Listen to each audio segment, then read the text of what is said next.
know that feeling you get when you visit a country for the first time? Those feelings of excitement exploring a new environment, vulnerability being exposed to foreign cultures, curiosity for finding the similarities. These all contribute to the beauty of traveling.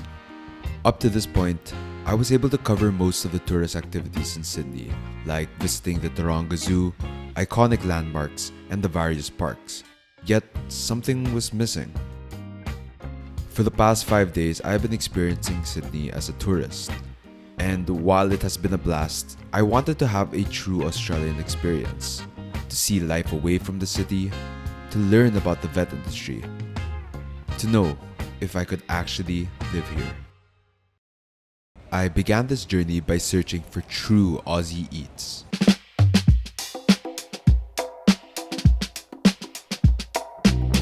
I visited a local bakery called the Burke Street Baker in Surrey Hills. This mom and pop shop is known for their iconic sausage rolls, which had a perfectly flaky, croissant-like crust wrapping around an Italian sausage. 12 out of 10. I washed it down with a delicious flat white before meeting up with Doc Leo, who had just arrived in time for the vet conference.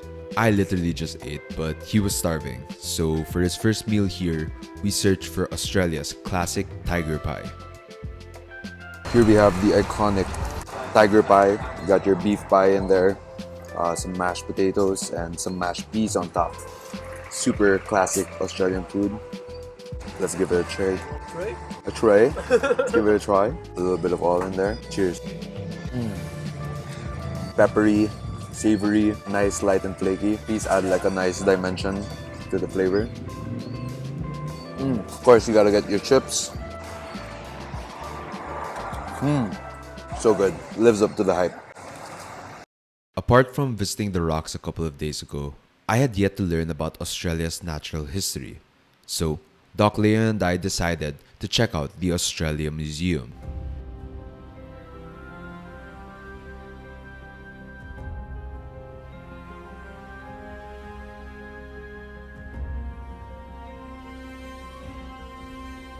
The museum was free of charge and had awesome animal artifacts of Australia's extinct animals like the thylacine, some dinosaurs, and even the giant sloth.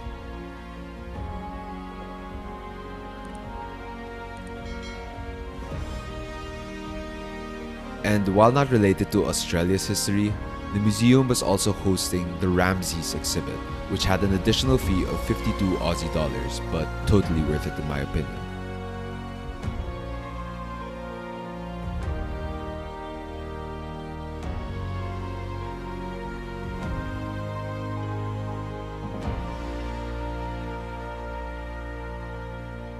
Alright, so we just got out of the Australia Museum.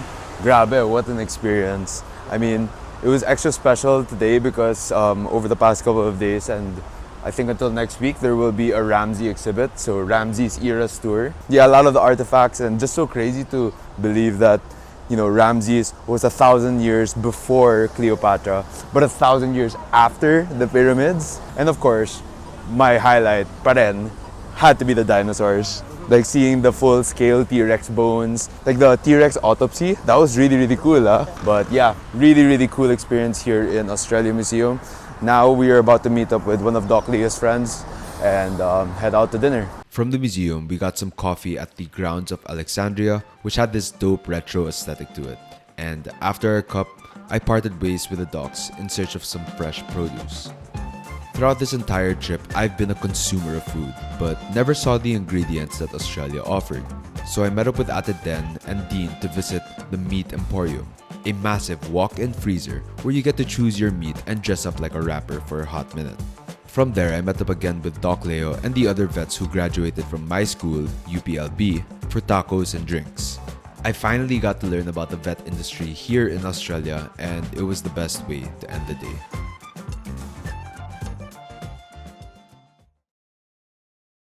The next morning, we took a 2-hour train ride to Katoomba to visit the Blue Mountains. Okay, good morning, y'all. It is another beautiful day here in Australia, and we are currently in Katoomba. So Katoomba is this small, pretty cool town got a bunch of antique stores, and the reason why we're here is because we're about to check out the Blue Mountains. So the past couple of days in Sydney, we've mainly been inside the city, seeing the different cityscapes. It's gonna be different being out here in the wild, where we get to see the Blue Mountains and see the raw nature that Australia has. So definitely excited to see all the different wildlife. Hopefully we see some koalas, some roos, and if we're really lucky, maybe even some reptiles. We walked from the train station to Scenic World that offered beautiful views, but honestly was quite far, so I strongly recommend taking the bus instead. And after a 40-minute walk, We have finally made it to the Blue Mountains. seeing Australia's raw nature for the first time was honestly breathtaking. I have never seen such a vast space like this filled with this much greenery, and it was hard to believe that this was just 2 hours away from the city. We took the scenic skyway to get amazing panoramic views of the valley, but we still wanted to get a closer look at the environment. So we headed down by taking the scenic rail, which unexpectedly turned out to be like a roller coaster through the cliff, and it's an experience that I highly recommend. Alright guys, so we finally made it down here to the forest of the Blue Mountain National Park. So they have a couple of different walks for options out here. They have some that are 10 minutes, there are some that are 30 minutes, and one that's even as long as an hour. And of course, me and Doc Leo decided to go to neither of them and go off the beaten path as we look for different types of wildlife here. I mean, guys, as you can see, this bushery is so dense. I mean, it's somehow like similar to the Philippines with how dense the life is. But I mean, when you look at the trees, the different types of plants, and even the chirps of some of the birds are just completely different. Doc, what do you think we can find out here? Most likely more birds. More birds, I right? don't think the reptiles are out yet. Earlier we saw some small skinks, Yeah. but that's about it. Since it's a more dense forest, we might see smaller birds, songbirds. Yeah, pretty excited about that. Always got to check up for the canopies for koalas. That's always going to be a probably, possibility. And of 'cause- course, drop bears too. And while we didn't get to see Australia's favorite folklore, we were lucky enough to briefly see the icon of the Blue Mountain National Park, the lyrebird. This majestic avian species is known for its spectacular tail, and seeing one in the wild definitely made our adventure worth it.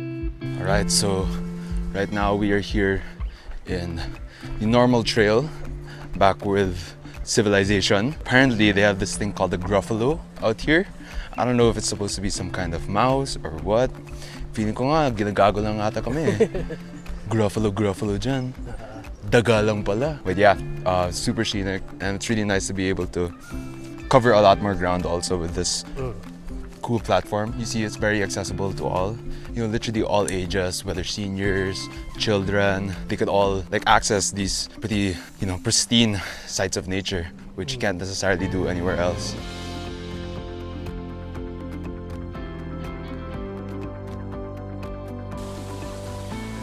I like what you said. It's a good idea for like a first date. Yeah. Going around here. Uy, single ba to? is this promotion? Maybe. Okay, let's play some Doc Leo B-roll over Yeah. here.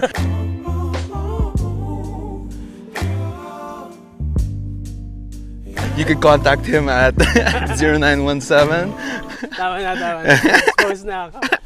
Walking through the dense rainforest in the Blue Mountains had me feeling like I was in Jurassic Park.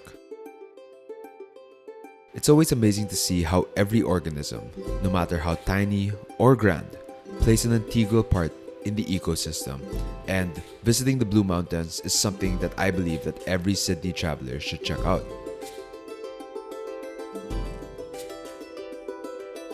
Experiencing the rich biodiversity of Australia's rainforest already had me sold on the nature this country offered.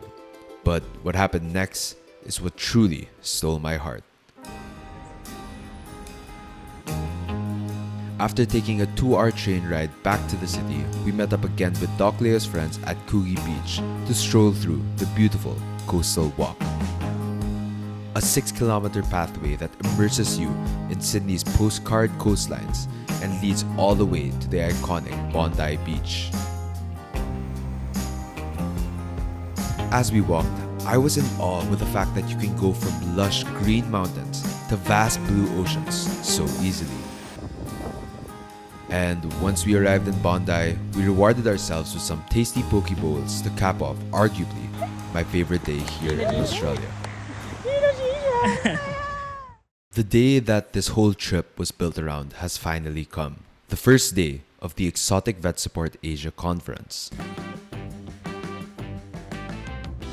We made our way to the Swiss Hotel in downtown Sydney, and though I was very excited, I was equally as nervous. Everyone in the conference was either a vet or working in the industry for some time, so I couldn't help but feel like an imposter. But then I remembered that being the dumbest person in the room is actually a blessing, not a curse. Thankfully, shortly after we arrived, we dove straight into the discussion. The lectures were hosted by Dr. Felkler and Dr. Zoltan, both cream of the crop veterinarians when it comes to exotic animal medicine, and honestly, I was fanboying so hard. We discussed fascinating topics such as common conditions and treatment methods for reptiles, exotic mammal surgery, and so much more. I felt like I learned a semester's worth of information in one day, and I left the convention feeling so fulfilled, but also so hungry. So Doc and I went back to Newtown to meet up with Bianca and Sab, who you might have seen in episode 1, to chow down on some delicious Egyptian grub at Cairo Takeaway, which easily became one of my best meals this trip.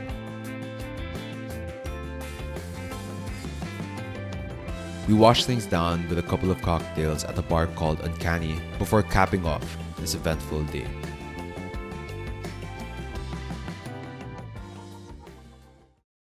For our last full day here in Sydney, we started our morning by visiting the fish market once again to indulge in the fresh seafood one last time.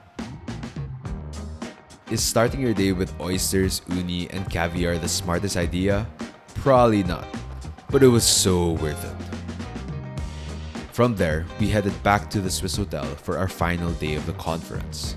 It was another info-packed one as we dove even deeper to diagnostic imaging, microsurgery, and case studies for exotic animals. And even though a lot of the topics were far too advanced for me, I slowly started building my confidence as I got to talk to more of the vets and even got a picture with some of them.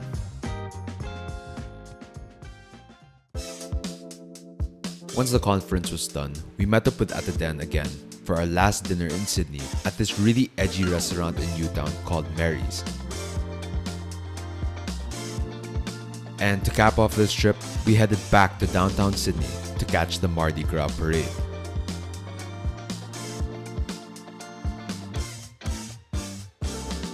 It was incredible to see how alive the city was, and you could just feel the love in the air.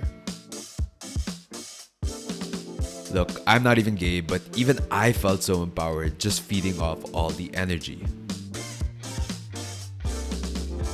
Everyone was so welcoming, and it was as if the entire city was one big party. And for the first time this trip, I didn't feel like a foreigner. We partied till our heart's content and finished things off by devouring some doners to end my final night here in Sydney.